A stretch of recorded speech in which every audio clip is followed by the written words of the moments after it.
Toward the end of my senior year of high school, I had a bad reaction to a tetanus shot. And it was horrible. I'm not telling you not to get a tetanus shot. Do, because tetanus itself can be much worse, I understand. But for about 24 hours, I was shaking. I couldn't stop shaking and shivering. I was cold, but I had a fever. And I had to go to bed. I couldn't get up. I was aware pretty much of nothing but this. And then, boom, at the end of that time, it just went away like that, and I was back to normal. A little bit hungry, but back to normal. Donne here talks about having an ague, meaning that kind of a fever. And he uses the term humorous, by which he does not mean funny or amusing.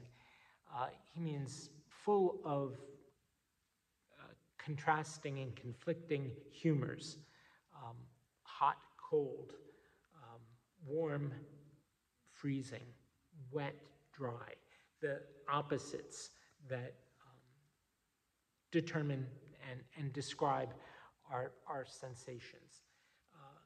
In the medicine of his time, people thought that there were 4 humors that existed, substances within the body. When you hear about bloodletting and how physicians would bleed people, they were trying to draw off the excess humors, whether it was blood or bile or whatever. And they thought that if they could restore balance, that health would return.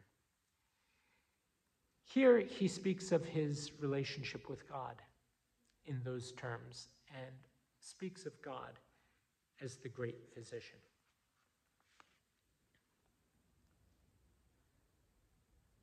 Oh, to vex me, contraries meet in one.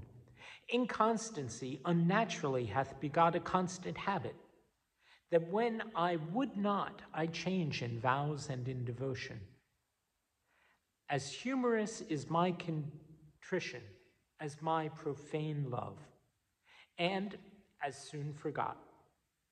As riddlingly distempered, cold and hot, as praying, as mute, as infinite as none, I durst not view heaven yesterday, and today, in prayers and flattering speeches, I court God. Tomorrow, I quake with true fear of his rod.